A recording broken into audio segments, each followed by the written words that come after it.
I want you to stop what you're doing right now and listen closely to what I'm about to tell you. Because what I'm going to share with you tonight has the power to completely transform everything about your life in ways you cannot yet imagine. If you're watching this right now, it's not an accident. There are no accidents. You were drawn here by something deeper than curiosity, something that lives in the center of your being that knows, truly knows, that your life is meant to be so much more than what you've been settling for. And I'm here to tell you that you're absolutely right. You didn't stumble upon this message. This message found you because you're ready. You're ready to step into the greatest year of your entire life. And everything, absolutely everything, is about to change if you can open your heart to what I'm going to reveal to you. I know you're tired. I know you've been carrying burdens that make your shoulders ache and your spirit feel heavy.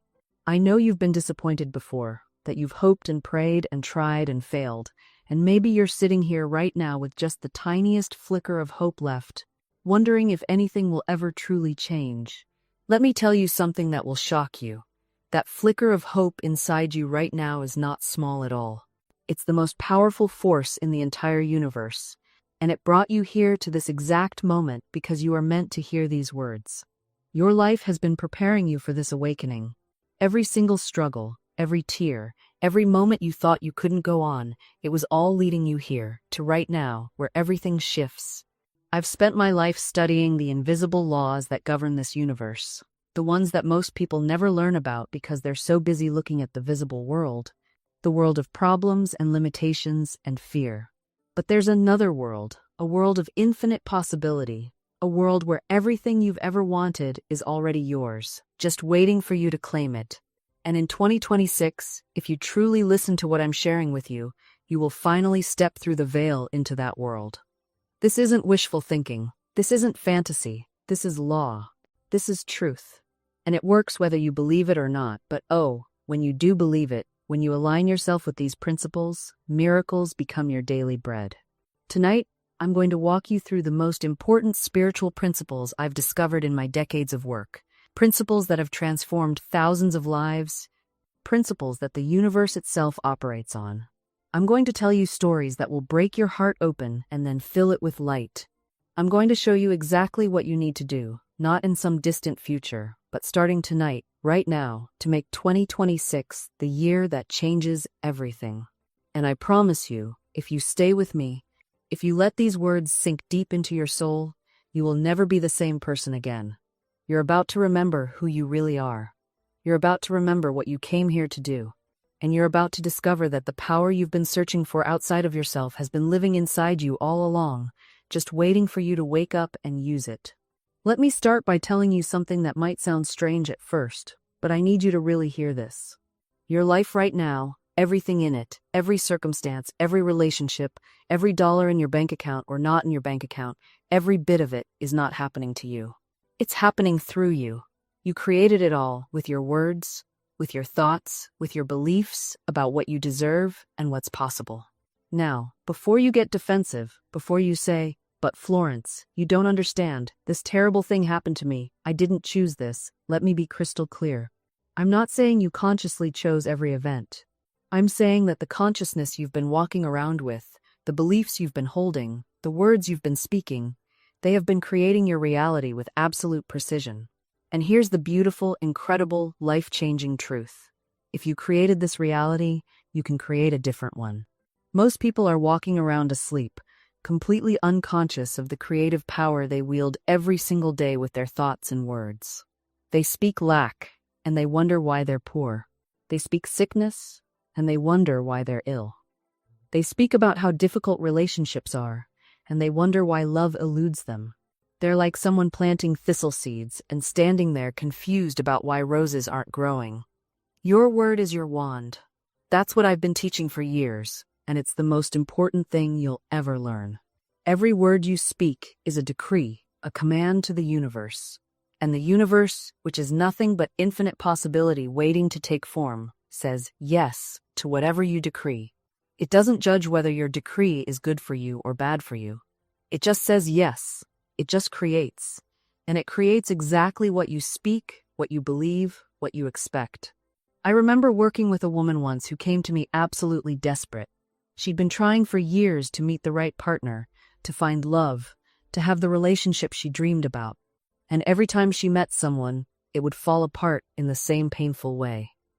She was convinced something was wrong with her, that she was broken, that love just wasn't meant for her. So I asked her to tell me about her relationships, and as she spoke, I started to hear it. She kept saying things like, "Men always disappoint me. Every time I trust someone, they leave. I'm too much for people. Nobody can handle me. Love never works out for me." And there it was. She was speaking her reality into existence with every word. She was literally commanding the universe to bring her disappointing men, to bring her people who would leave, to prove her right that love never works out. When I pointed this out to her, she was stunned. She had no idea she was doing it. She thought she was just describing her experience, just telling the truth about what had happened. But here's what most people don't understand.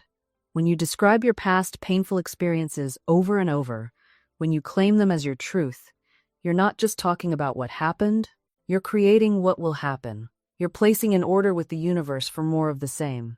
So, I taught her something that changed everything. I taught her to speak the word for what she wanted, not what she had. I taught her to say, "My right relationship now manifests. The perfect partner finds me easily and effortlessly. I am loved, cherished, and adored." She resisted at first.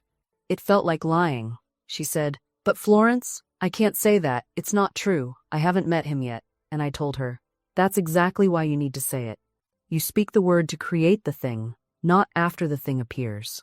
She started practicing this, and at first it felt awkward and fake, but she kept going. She stopped telling her stories of heartbreak. When friends asked about her love life, instead of launching into the familiar narrative of disappointment, she would simply say, "I'm preparing to meet my perfect partner." She wrote affirmations and spoke them every morning and every night. She trained her mind to expect love instead of expecting disappointment. And something remarkable happened. Within 3 months, she met a man at a completely random event, someone who treated her with a kindness and respect she'd never experienced before. Within a year, they were married. And when she came to thank me, she said something I'll never forget. She said, "Florence, I realize now that he was always there, waiting for me to become the person who could receive him. I had to change my consciousness before he could appear in my life." That's how this works. You don't attract what you want. You attract what you are. You attract what you believe. You attract what you speak. And if you want 2026 to be the best year of your life, you have to become, right now, the person who lives that best life. You have to start speaking like that person, thinking like that person, expecting like that person. You can't wait for your circumstances to change, and then you'll be happy, and then you'll speak positively. It doesn't work that way. You have to speak the word first, and then the circumstances must change to match your word. This is law. This is how creation works. In the beginning was the Word, and the Word was with God, and the Word was God. You are made in the image and likeness of that creative power, which means your word has that same creative power. You just have to wake up and use it consciously, deliberately, purposefully. Now, I know some of you are thinking, this sounds too simple. If it were really this easy, everyone would be doing it. But simple doesn't mean easy. The reason most people never access this power is because they won't discipline their thoughts and their words. They won't take responsibility for their consciousness. It's easier to blame circumstances, to blame other people, to blame the economy or their childhood or bad luck. Taking responsibility for your consciousness means admitting that you have been participating in creating your own suffering, and that's a hard pill to swallow. But the moment you swallow it, the moment you truly accept that you've been creating all of this, even the parts you don't like, in that same moment you discover that you have the power to create something completely different. You're not a victim. You never were. You're a creator who forgot you were creating. Let me share another story with you, because I want you to really feel this truth in your bones. There was a man who came to see me, and he was in financial ruin. He'd lost his business, he was drowning in debt, and he was terrified he was going to lose his home. He was bitter, angry, and completely focused on everything that was wrong. When he talked, every sentence was about lack and fear and limitation. "I don't have enough money. I can't pay my bills. Nobody will hire me. The economy is terrible. I'm going to end up on the street." On and on and on. And I sat there listening, and I could feel the heavy, dark energy of all those words. He was wrapping himself in a blanket of lack with every syllable he spoke. I said to him, "You're bankrupt in consciousness before you're bankrupt in the bank. Your outer world is just reflecting your inner world." He didn't like that. He got defensive. He wanted to tell me all the reasons why it wasn't his fault, all the external circumstances that had caused his problems. And I let him talk until he was empty. Then I said, "Are you finished? Because everything you just said is a story you're telling, and that story is creating more of what you don't want. If you want a different life, you need a different story." I taught him what I'm teaching you now. I taught him to bless his finances, even when they looked terrible. I taught him to give thanks for money, even when he felt like he had none. I taught him to say, "Infinite abundance is my divine right. Money flows to me easily and constantly from expected and unexpected sources. I am a child of the universe, and the universe is infinitely abundant." He thought I was crazy. He said, "How can I be grateful for money when I'm broke?" And I explained to him that he wasn't being grateful for being broke. He was being grateful for the money that was on its way to him, the money that was already his in the invisible realm, waiting for him to call it forth with his faith and his word. I told him about the time I needed money urgently and had no idea where it would come from, and I simply spoke the word, "Infinite Spirit, open the way for my immediate supply. Let all that is mine by divine right now reach me in great avalanches of abundance." Within days, money came to me from a source I never could have predicted. Money I didn't even know was owed to me. He decided to try it. What did he have to lose? He started changing his language. When he caught himself saying, "I can't afford that," he would stop and say instead, "I don't choose to spend my money on that right now, but I am abundantly supplied." When he caught himself worrying about bills, he would stop and say, "All my bills are paid. I have more than enough for everything I need." He started to bless his mailbox instead of dreading it. He started to look for evidence of abundance everywhere, noticing the free cup of coffee a friend bought him, the sunset that cost nothing, the abundance of air in his lungs. He shifted his attention from lack to abundance, and his consciousness began to change. And then the miracles started.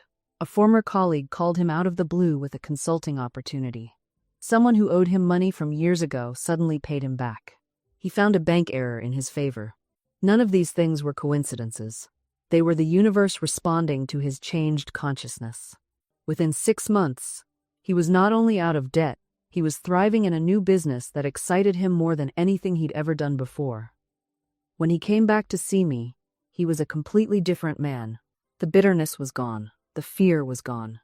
He understood the law now. He understood his power. These stories aren't special cases. They're examples of how universal law works for everyone, all the time. The law doesn't play favorites. It responds to your faith, to your word, to your consciousness. If you've been living a life of lack, speaking words of limitation, dwelling in fear and doubt, then the law has been faithfully reproducing that in your experience. But here's the miraculous truth. The moment you change your word, the moment you shift your consciousness, the law begins working in the opposite direction with the same precision, the same power, the same unwavering consistency. I've watched this transformation happen in the most unlikely circumstances. A woman came to me, drowning in debt, creditors at her door, not a penny to her name. But instead of rehearsing her poverty, instead of telling everyone who would listen about her desperate situation, she began to speak differently. Every morning, she declared, "God is my unfailing supply. Every need is met before I even ask. I am surrounded by infinite abundance." At first, these words felt foreign on her tongue, almost absurd given her circumstances. But she persisted. She refused to go back to the old conversation of lack. Within weeks, money began flowing to her from the most unexpected sources. An old investment she'd forgotten about matured. A relative remembered a small loan and repaid it with interest. Work opportunities appeared seemingly out of nowhere. Within 6 months, every debt was cleared, and she had savings for the first time in years. The outer world simply rearranged itself to match her inner declaration. You see, your word is not just sound vibrating in the air. Your word carries consciousness, it carries conviction, it carries creative power. When you speak with faith, with knowing, with absolute certainty, You set spiritual law into motion, as surely as dropping a stone sets the law of gravity into motion. There's nothing mystical or vague about this. It's precise, it's scientific, it's law. But here's where most people stumble. They speak the right words with their mouths, while their hearts are singing a completely different tune. They affirm abundance while secretly believing in lack. They declare health while nursing mental images of disease. They claim success while rehearsing failure in their imagination, and they wonder why nothing changes. The imagination is your creative workshop, and you must guard what you allow to be manufactured there. Most people permit their imagination to run wild, producing worry, fear, and catastrophe without any conscious direction. They create elaborate scenarios of loss, rejection, and failure, then act surprised when these very things materialize in their lives. I've watched this pattern repeat endlessly. A woman imagines her husband's unfaithfulness, rehearses confrontations that haven't happened, and pictures herself abandoned. Within months, the very thing she feared comes to pass. Did she predict the future? No, she created it. Her persistent mental images set forces in motion that attracted precisely what she feared most. The law works both ways with perfect precision. Just as negative imagination creates negative results, directed imagination creates positive results. But here's what most people miss. You cannot force your imagination. You cannot grip it with mental effort and strain. That produces tension, and tension blocks your good. Instead, you must learn to plant your desired images gently, consistently, lovingly. See yourself as you wish to be. Picture circumstances as you desire them to unfold. But do it playfully, with the light touch of a child daydreaming, not with the desperate clutching of someone drowning. I knew a man buried in debt who transformed his circumstances entirely through reimagining his relationship with money. Instead of picturing bills and collection notices, he began to imagine checks arriving in the mail. He saw himself paying obligations easily, with money left over. He practiced feeling grateful for abundance before it arrived. Within 6 months, unexpected sources of income appeared. An old debt was repaid. A forgotten investment yielded returns. His outer world reorganized itself to match his inner imagery. This isn't fantasy. This is mechanics. Your subconscious mind cannot distinguish between a vividly imagined experience and a real one. When you repeatedly picture yourself healthy, prosperous, and fulfilled, your subconscious accepts these images as orders and begins arranging circumstances to match them. But, and this is crucial, you must combine imagination with words that align. You cannot picture abundance while speaking poverty. You cannot imagine health while your conversation centers on symptoms. Your words must support your images, and your images must reflect your words. This is why affirmations without alignment feel hollow. You've likely encountered someone who repeats positive statements while their entire demeanor contradicts every word. The affirmation becomes a mask, not a transformation. True spiritual work requires that you bring your whole self into agreement. Your words, your mental pictures, your emotional state, your expectations. I once worked with a woman whose business was failing. She would say to me, "I affirm abundance daily, but nothing changes." When I asked her to describe what she saw when she closed her eyes and thought of her business, she painted a picture of empty rooms, unopened mail, and creditors at her door. Her affirmation was a thin layer of paint over a condemned building. We had to demolish that old image entirely before we could construct something new. Here's what I told her, and what I tell you now. You must become ruthless with your imagination. Guard it as you would guard a sacred temple. When a negative image appears, and it will appear, for the subconscious is stubborn and familiar patterns die hard, you must immediately replace it. Not suppress it, not fight it. Replace it. This is not denial. Some confuse this work with pretending problems don't exist. But there's a profound difference between denying reality and refusing to give it permanence in your consciousness. You acknowledge what is, and then you turn your full attention to what can be. The problem exists in the visible realm, yes, but the solution exists in the invisible realm, waiting for you to claim it through vision. I knew a man whose body was racked with illness. The doctors offered little hope, but this man understood the power of mental imagery. Each day, he would see himself well, not as a distant hope, but as present fact. He saw himself walking without pain. He saw himself eating with appetite. He saw himself laughing with strength in his lungs. He did not see these things and think, Someday, perhaps, he saw them and felt, this is the truth of my being. The physical symptoms remained for some time. This is where most people falter. They plant the seed of the new image, but when the conditions don't shift immediately, they dig up the seed to check if it's growing. They return to the old picture out of impatience or fear. But this man held steady. He watered his vision with faith and patience. And in time, not overnight, but in right timing, his body reflected what his imagination had already accepted as true. Now here's what most people get wrong about this process. They treat visualization like a slot machine. They pull the lever once, twice, maybe 100 times, and when nothing immediately appears, they walk away muttering that it doesn't work. But imagination isn't a slot machine, it's a garden. You don't plant a seed and stand there with your arms crossed, tapping your foot, demanding results by sunset. You plant it with intention. You water it with faith. You protect it from the weeds of doubt. And you trust the intelligence of the soil to do what soil does, transform a tiny seed into something magnificent. Florence understood this deeply. She knew that the moment you plant the seed of an idea in consciousness, the invisible machinery of the universe begins to move. But that machinery operates on divine timing, not your anxious timeline. I've watched people give up on their dreams 3 days before the breakthrough. 3 days. They were so close they could have reached out and touched it, but they blinked. They let doubt slip in through the back door, and it poisoned everything they'd been building. Listen carefully. Your imagination doesn't need you to figure out the how. Your job isn't to micromanage the universe. Your job is to hold the vision steady and let divine intelligence arrange the circumstances. There was a woman who came to one of Florence's lectures, broken by financial struggle. She had $20 to her name and rent due in a week. Every logical voice in her head screamed that she was finished. But Florence told her something radical. She said, "Give thanks now for your financial freedom. See yourself paying that rent with ease. Feel the relief in your body as if it's already done." The woman looked at her like she'd suggested sprouting wings and flying to the moon. But something in Florence's certainty reached past her fear. She went home and did exactly as instructed. She sat in her tiny apartment, closed her eyes, and let herself feel what it would be like to be financially secure. She didn't know where the money would come from. She couldn't see a single logical path. But she held that feeling. 3 days later, she received a letter. An aunt she barely knew had passed away and left her a small inheritance. Not a fortune, but enough to cover her rent and give her breathing room to rebuild. Coincidence? Maybe.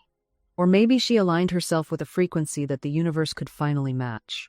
The universe doesn't respond to your desperation. It responds to your certainty.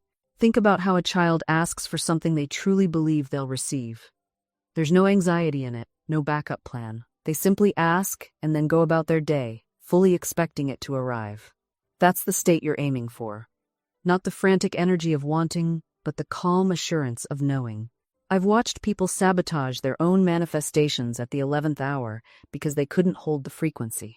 They'd done everything right, visualized, affirmed, aligned, and then, just as the thing was about to materialize, they'd panic. They'd start questioning. They'd look at their bank account or their empty apartment or their silent phone and decide it wasn't working. And in that moment of doubt, they'd slam the door shut on everything that was coming toward them. The universe was delivering. They just stopped receiving.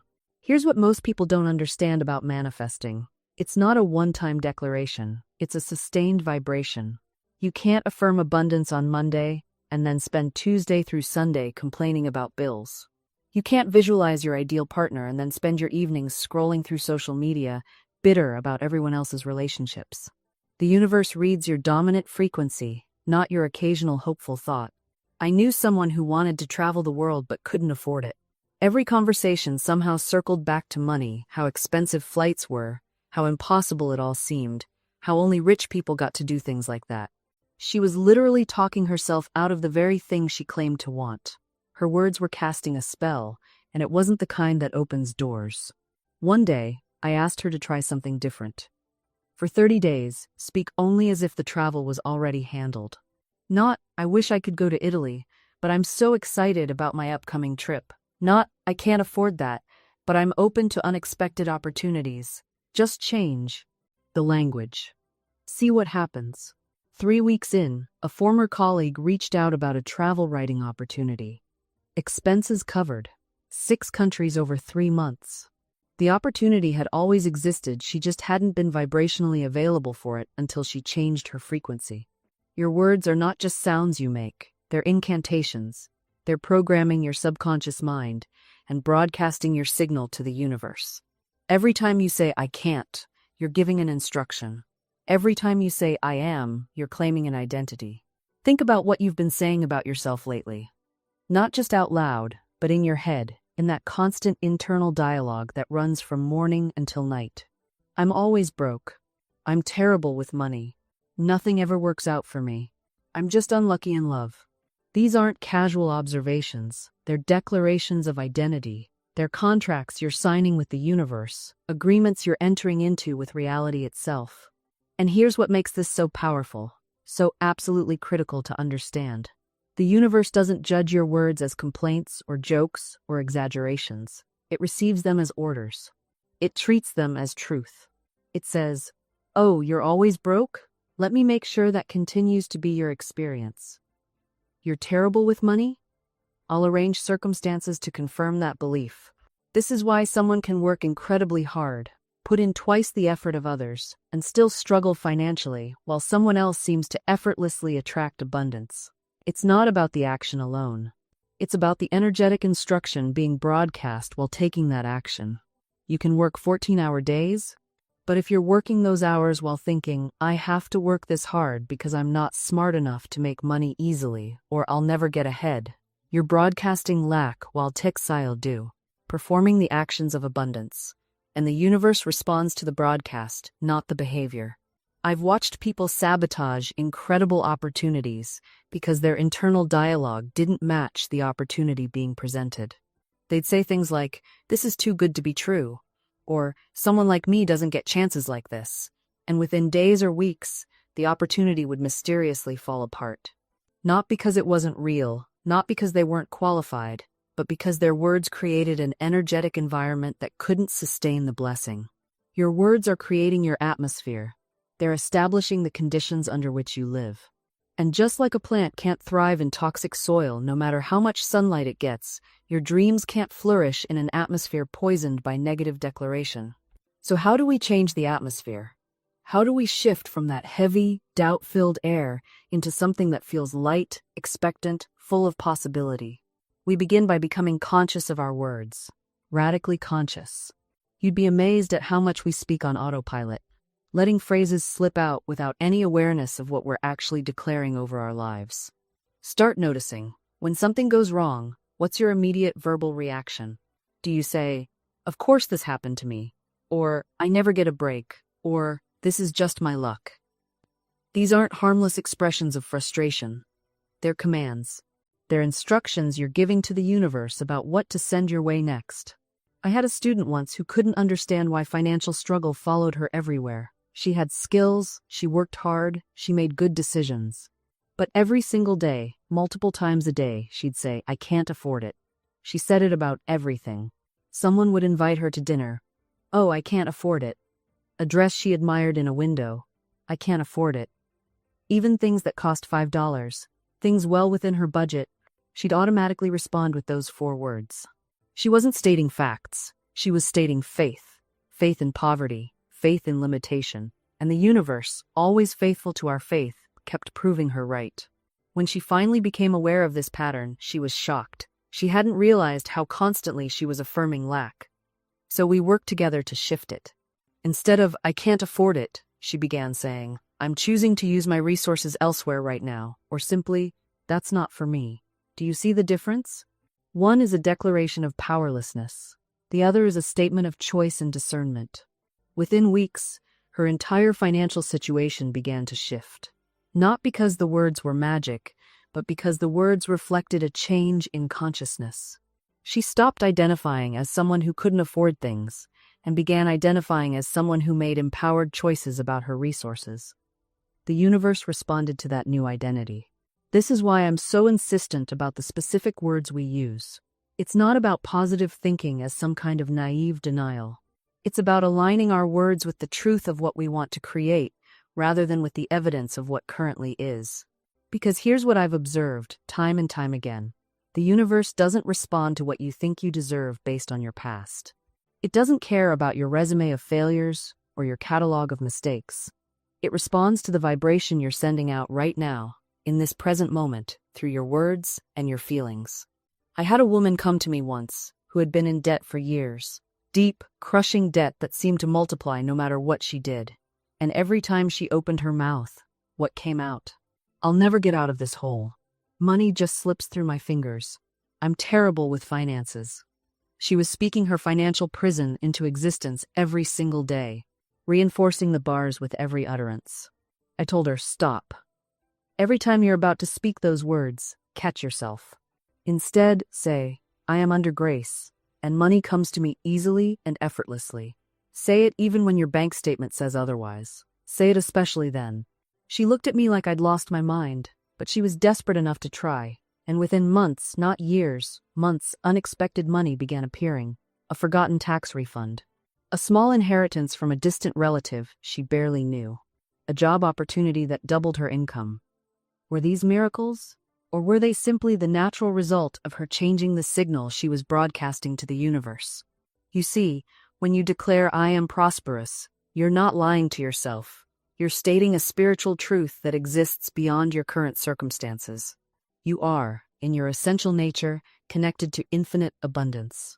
The only thing blocking that abundance from manifesting in your physical reality is your own contradictory words and beliefs. This is why I tell people, become the guardian of your own gateway. Your mouth is the gateway between the invisible and the visible. Every word is either opening that gate wider or slamming it shut. And most people walk around all day, casually slamming the gate on their own good, not even realizing what they're doing. Think about the phrase, I'm just being realistic. How many times have you heard that? How many times have you said it yourself? It's usually said with a kind of pride, as if pessimism were a form of wisdom. But what does realistic even mean? It means conforming to what has been. It means accepting the past as the template for the future. It means surrendering your creative power to the tyranny of current circumstances. But here's what I discovered in my years of metaphysical work, and what I've witnessed in the lives of countless students who came to me broken and desperate. The universe does not respect your so-called realism. It does not bow to your careful assessments of probability. It does not applaud your sensible limitations. The universe responds to one thing, and one thing only, the quality of your consciousness. I once worked with a woman whose husband had left her penniless.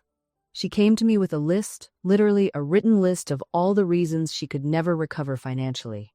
She was too old to start over. She had no education. She had no connections. She had 3 children to feed. She had debts she couldn't possibly repay. Her realism was impeccable. Her faith was non-existent. I said to her, what I'm saying to you now, your good is not dependent on conditions. Your supply does not come from circumstances. Your demonstration comes from consciousness. She looked at me as if I'd spoken in a foreign language. But something in her, some small, forgotten spark, responded. She began to work with affirmations of abundance.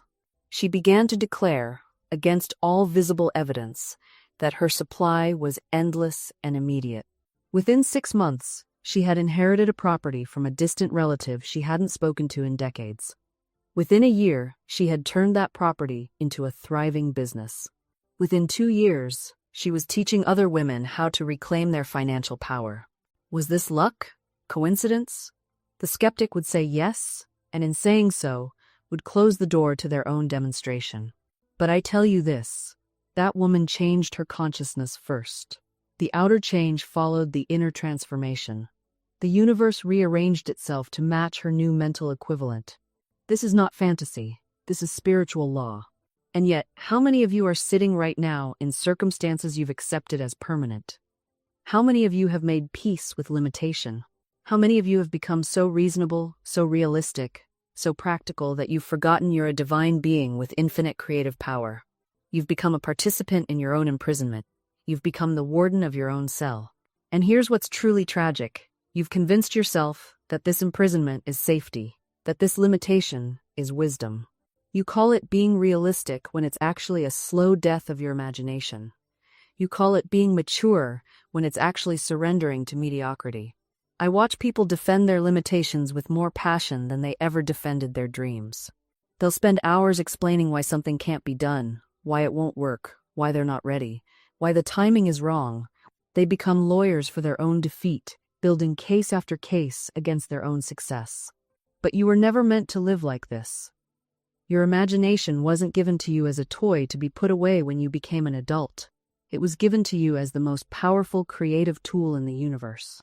It is literally God's gift to you, the mechanism through which the infinite becomes finite, the invisible becomes visible, the possible becomes actual. When you imagine something, you're not just daydreaming. You're not wasting time. You're engaging in the most sacred act of creation available to a human being. You're using the same power that spoke worlds into existence, that separated light from darkness, that breathed life into form. But you've been taught to apologize for it. Oh, I'm just imagining things. As if imagination were something lesser, something frivolous, something to be embarrassed about. No, you should say it with pride. I am imagining things. I am using my divine creative power. I am shaping reality through the force of my consciousness. Every single thing you see around you right now, every building, every device, every piece of clothing, every system and structure began as an imagination in someone's mind. The chair you're sitting on, the device you're watching this on, the room you're in, all of it was once invisible, residing only in the realm of imagination. This means that imagination is not escapism.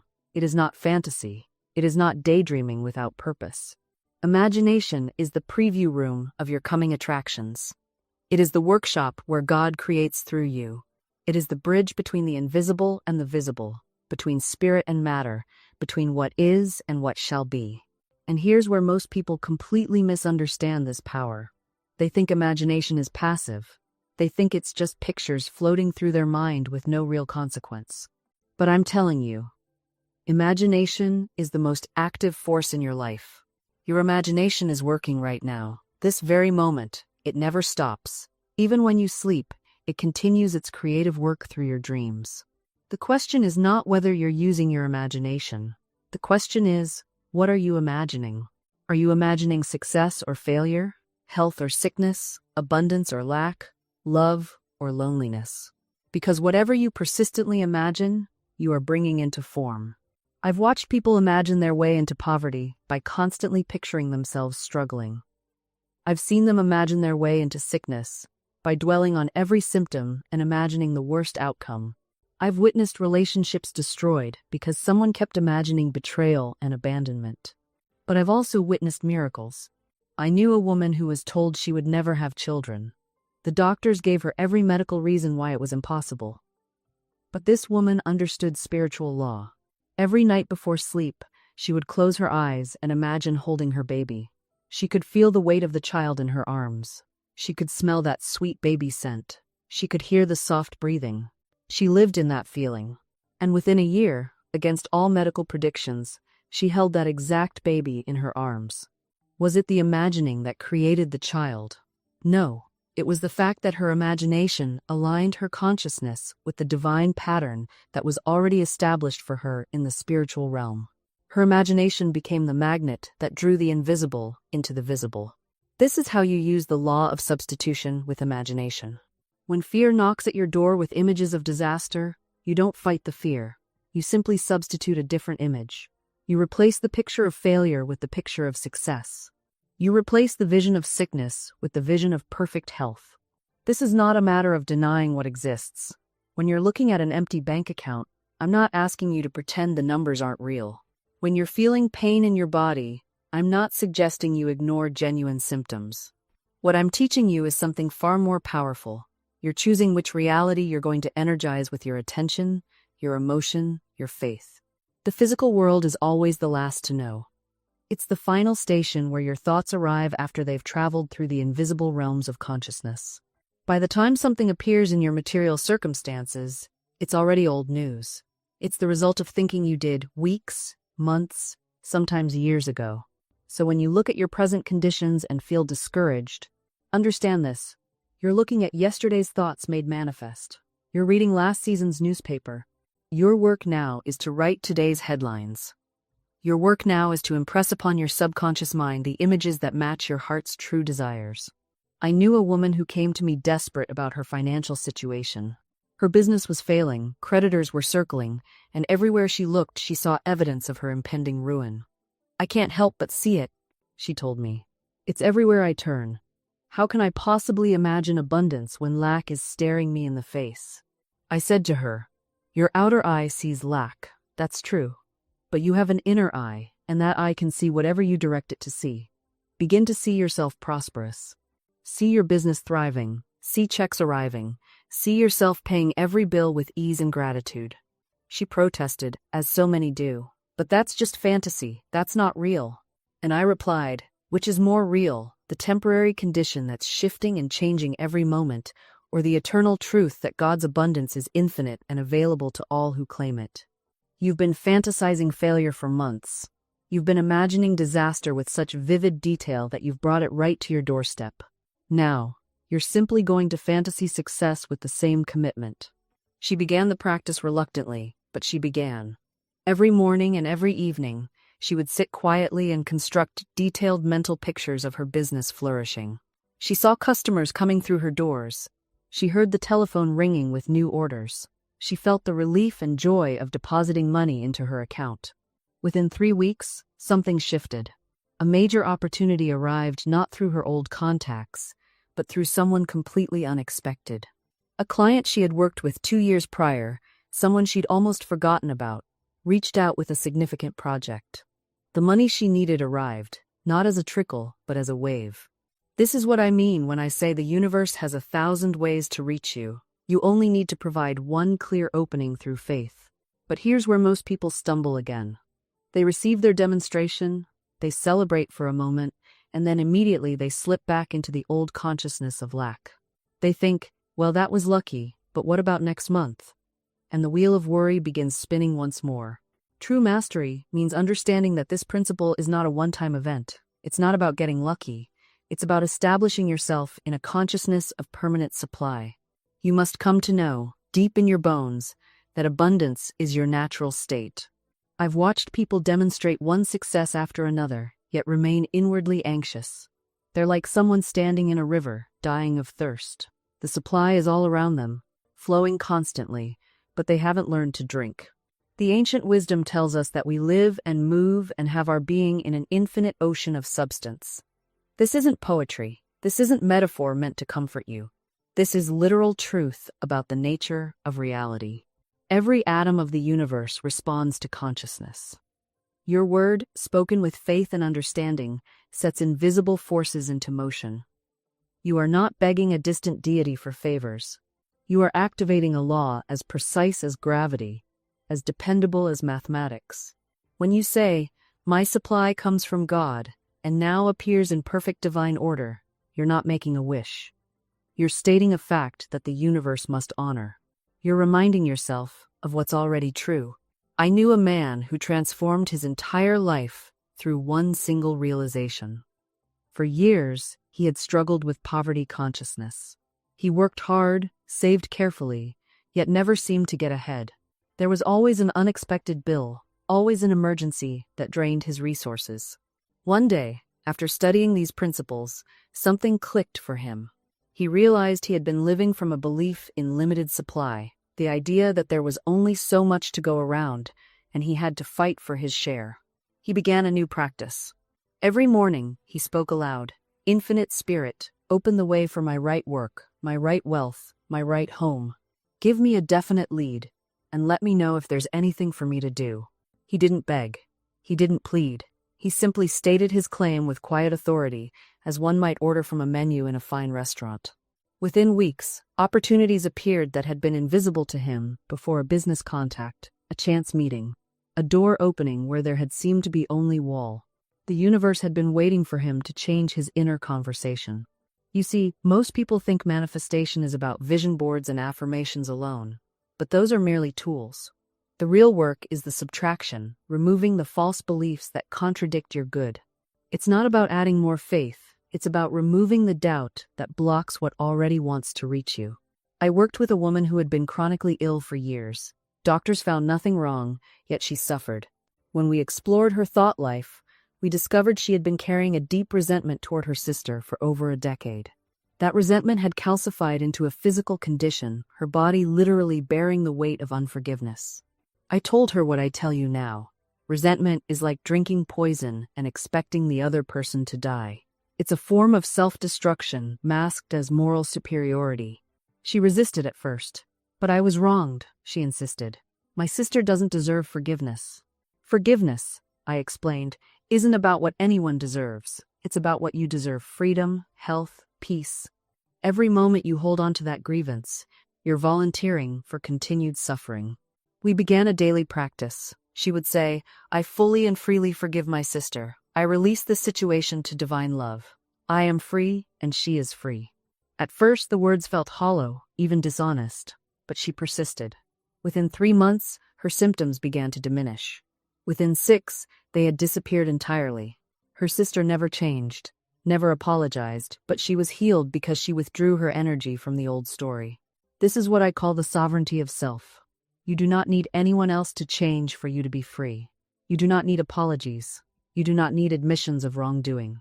You do not need closure handed to you like a certificate. You are the one who closes the door. You are the one who opens the new one. And here's what's extraordinary: when you truly release someone from your mental court, when you stop needing them to be different, something shifts in the invisible realm. Not always, but often, the external relationship transforms too. Not because you manipulated it, but because you stopped feeding the old pattern with your resistance. I once knew a businessman who had been betrayed by his partner. For 2 years, he rehearsed his anger daily. He told the story to anyone who would listen. He consulted lawyers obsessively, not because he needed legal advice anymore, but because he needed to keep the wound fresh. His business suffered. His health declined. He aged visibly. One day, someone asked him, "How long are you willing to pay this price?" He stopped cold. He realized he had been tithing his life force to resentment. That very week, he began a different practice. Each morning, he said, I release this man completely. I call back all energy I have given to this situation. I am free, and he is free. He continued with the necessary legal proceedings. This wasn't about being passive, but he stopped the internal prosecution. Within weeks, the case settled favorably. But more importantly, he was already free before the settlement came. The outer resolution was just the confirmation of his inner work. This is the principle working through the visible and invisible simultaneously. You cannot control the visible directly. You cannot force outcomes, force apologies, force people to see what they've done. But you can command the invisible, your own consciousness, and the visible must eventually conform. Now, some of you are thinking, but what about justice? Are you saying we should just let people get away with harmful behavior? No. Justice and inner freedom are not opposed. You can stand for what's right, protect yourself, set consequences, and still not carry the poison internally. True justice comes from clarity, not vengeance. When you're no longer energetically entangled with the wrongdoer, you can act with precision. Your boundaries become clean. Your decisions become wise. You're not acting from the wounded child. You're acting from the sovereign self. You begin to see how much of your suffering wasn't caused by the absence of love, it was caused by the presence of tolerance. You tolerated the wrong voices. You tolerated the wrong energy in your space. You tolerated behavior that slowly eroded your sense of worthiness. And here's what's profound. The moment you stop tolerating what diminishes you, the universe stops sending it. Because the universe is always listening. It's always watching what you allow. And it gives you more of what you say yes to, not just with your words, but with your time, your attention, your silence, your presence. When you tolerated disrespect, you trained people to disrespect you. When you tolerated inconsistency, you trained them to show up carelessly. When you tolerated breadcrumbs, you told the universe, I'm a person who accepts crumbs. But now you're different. Now you know better. You understand that self-love isn't just affirmations in the mirror. It's not just bubble baths and journaling, though those are beautiful.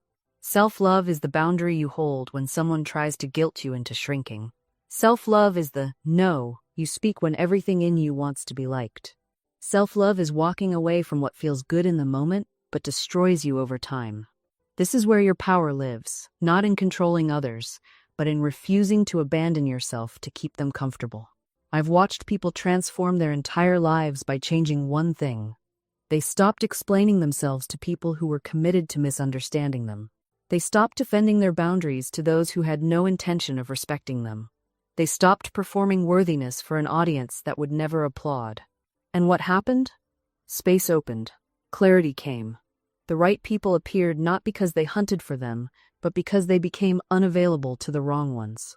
You see, you don't find your tribe by searching harder. You find them by becoming more yourself. You find them by honoring what's true in you, even when it isolates you temporarily. The right souls are drawn to authenticity like moths to flame. But first, you have to stop dimming your light to make others comfortable in their darkness. There's something radical about this, the idea that your loneliness might be temporary, discomfort pointing you toward permanent alignment. We're so afraid of being alone that we'll crowd ourselves into spaces that diminish us, surround ourselves with people who don't see us, just to avoid the echo of our own footsteps. But I'm telling you, that echo? That's not emptiness. That's clarity. That's the sound of your life making room for what actually belongs there. I once worked with a woman who described her social life as a full calendar and an empty heart. Every weekend booked, every evening accounted for, surrounded by people who knew her name but nothing about her soul. She said, "I'm never alone, but I'm always lonely." And isn't that the cruelest irony?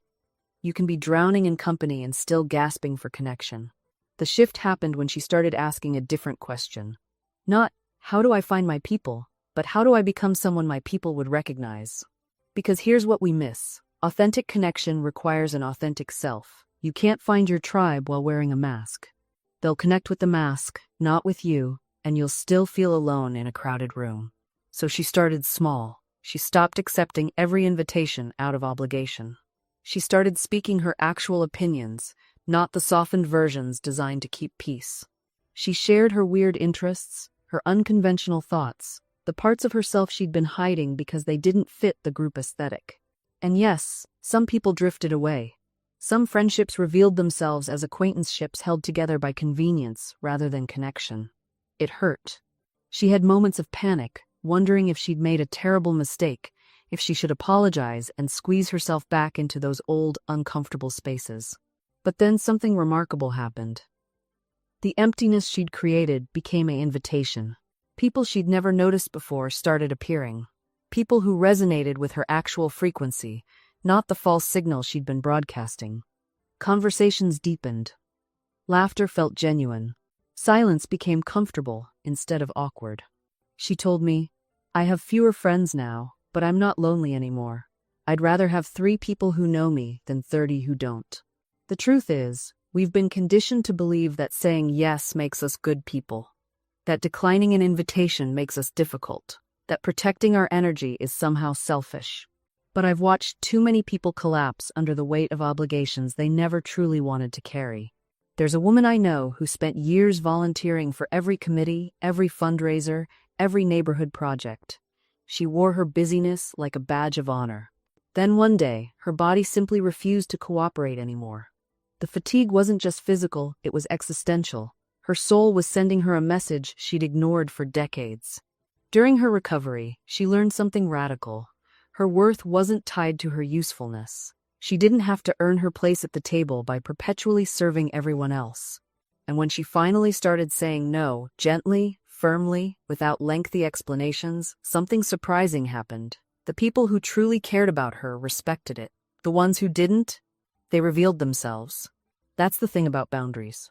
They're like a filter. They let the real relationships through while keeping the extractive ones at bay. I want you to understand that setting boundaries doesn't mean building walls. It means creating doors that you control. You decide who enters, when they enter, and under what conditions. This isn't cruelty. It's stewardship. You're the guardian of your own life force. Think about the people who drain you. I don't mean the ones going through temporary hardship. We all need support sometimes. I mean the ones who treat your energy like an all-you-can-eat buffet. The ones who only call when they need something. The ones who disregard your time, dismiss your feelings, and disappear when you're the one in need. You don't owe them unlimited access to you. You really don't. And the guilt you feel when you pull back? That's not your intuition talking. That's old programming. That's the voice of every person who benefited from your lack of boundaries, telling you to stay small and accommodating. Here's what I've learned. The people who get angry when you set boundaries are the exact people who benefited from you having none. They weren't upset because you changed. They were upset because they could no longer use you. And that revelation, as painful as it might be, is also profoundly liberating. Because once you see it, you can't unsee it. Once you understand that their anger is actually evidence that your boundary was necessary, their disapproval loses its power over you. I worked with a woman who finally told her adult children that she would no longer be providing free childcare 5 days a week. She was exhausted, her health was suffering, and she had her own dreams she'd been postponing for years. The reaction was immediate and brutal. Her daughter stopped speaking to her. Her son accused her of being selfish and not caring about her grandchildren. They made her feel like the villain in a story where she was simply trying to survive. But here's what shifted everything for her. She realized that in 30 years of parenting and 10 years of grandparenting, not once had anyone asked her what she needed. Not once had her exhaustion been considered as important as their convenience. Their anger wasn't about love or family values. It was about the loss of free labor. And once she saw that clearly, she stopped apologizing. She stopped explaining. She simply repeated her boundary and let their reaction be their problem, not hers. This is the work, you see. Not just setting the boundary, but holding it when the pressure comes. Not just saying no, but refusing to be manipulated by the emotional fallout that follows. Because they will try everything. They'll guilt you. They'll gaslight you. They'll tell you that you've changed, that you're not yourself, that they're just worried about you. They'll recruit others to their cause, creating a chorus of voices, all telling you that your boundary is unreasonable. And here's what I need you to understand. This is a test of your conviction. This is where you find out what you're really made of. Because when everyone around you is telling you that you're wrong, when the people you love most are treating you like you've lost your mind, it takes tremendous strength to hold your ground. But you must hold it. Because what they're really saying is, your needs are less important than our comfort. Your growth is less important than our familiarity. Your truth is less important than our version of who you should be. And that, my friend, is not love. That's control, dressed up in concern. I've watched people fold under this pressure. I've seen them apologize for boundaries that were perfectly reasonable. I've watched them shrink back into old patterns because standing alone felt too frightening, too lonely, too hard. And do you know what happens to them? They wither. Something inside them, that spark of self-respect, that flame of authentic living, it begins to dim. They tell themselves it's easier this way, that keeping the peace is worth the price. But the price is always higher than they realize. The price is themselves. So, when you set that boundary and the pushback comes, and it will come, I want you to remember something.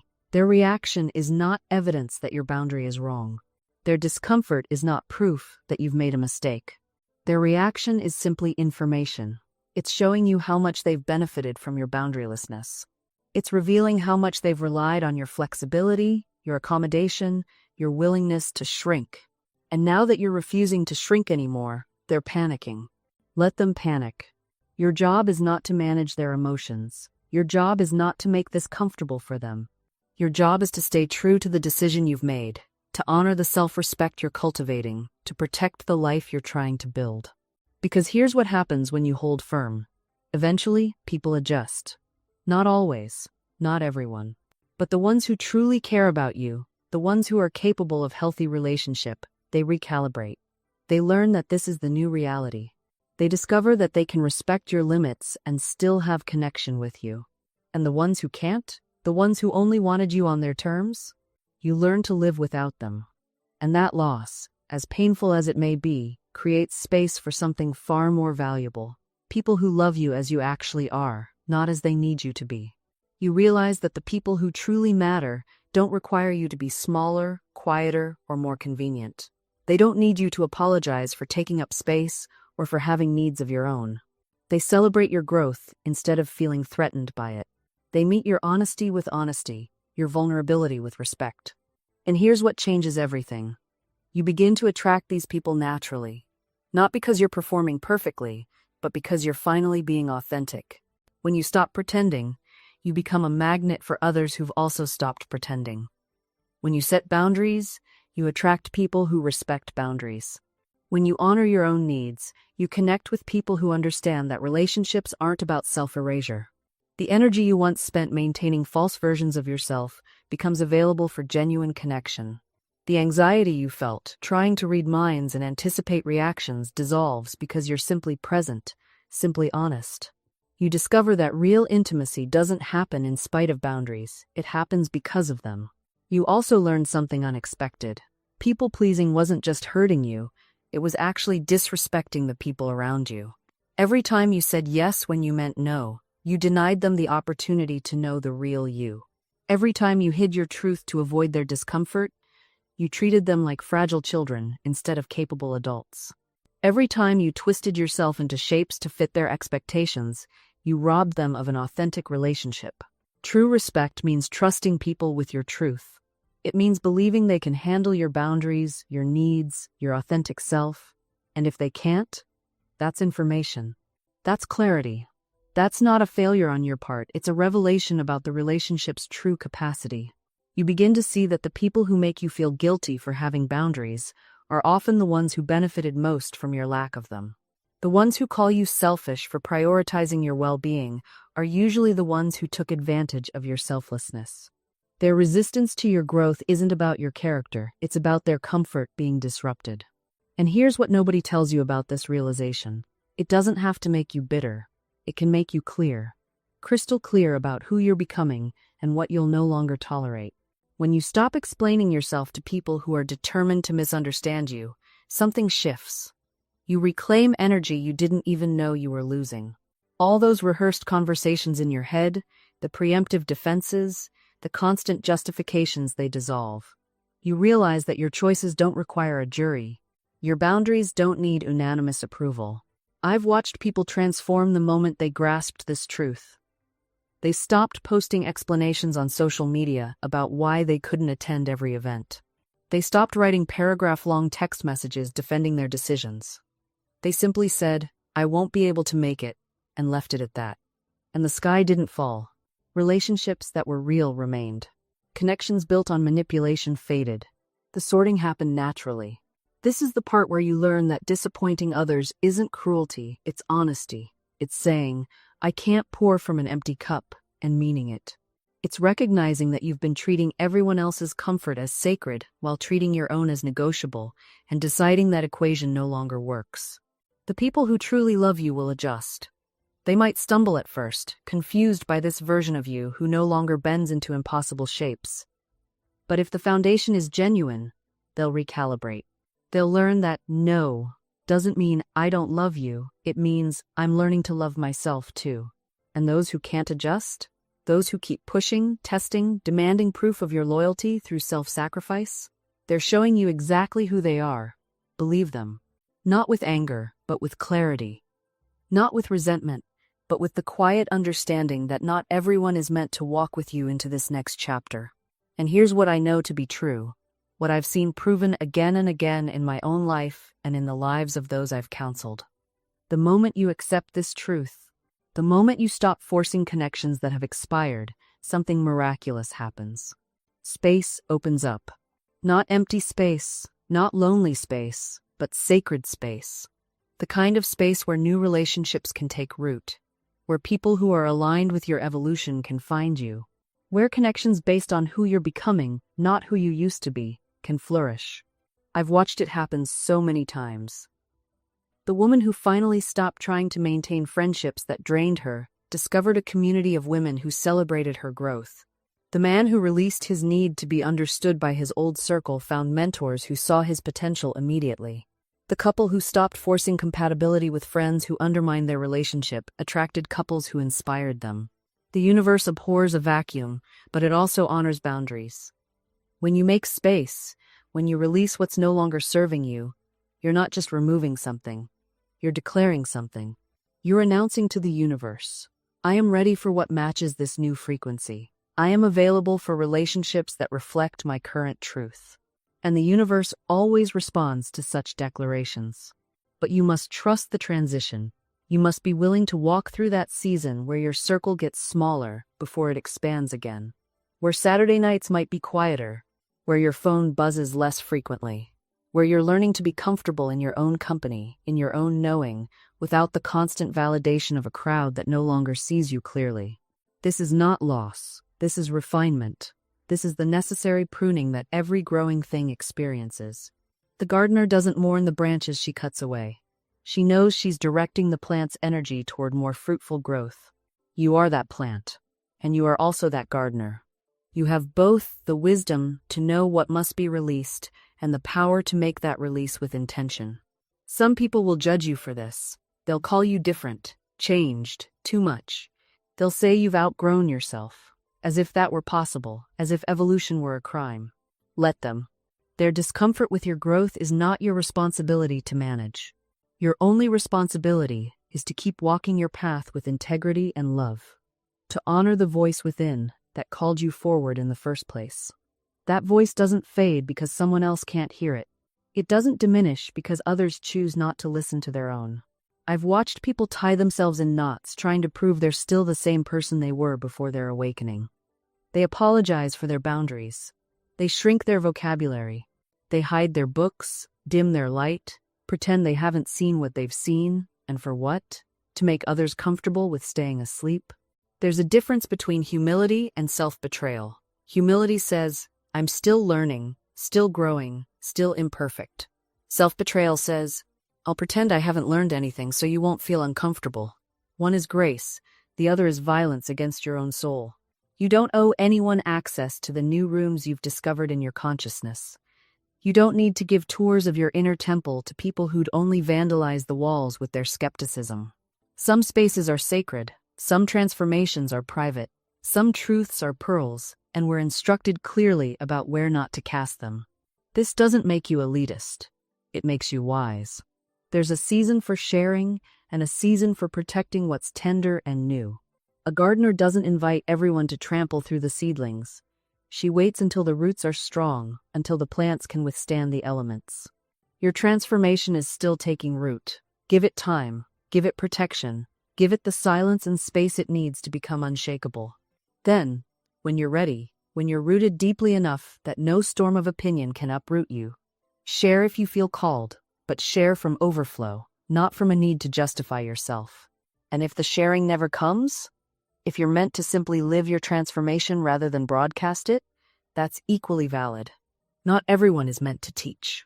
Some are meant to simply be living proof that another way exists. Your life itself becomes the testimony, your peace becomes the invitation, your joy becomes the evidence that cannot be argued with.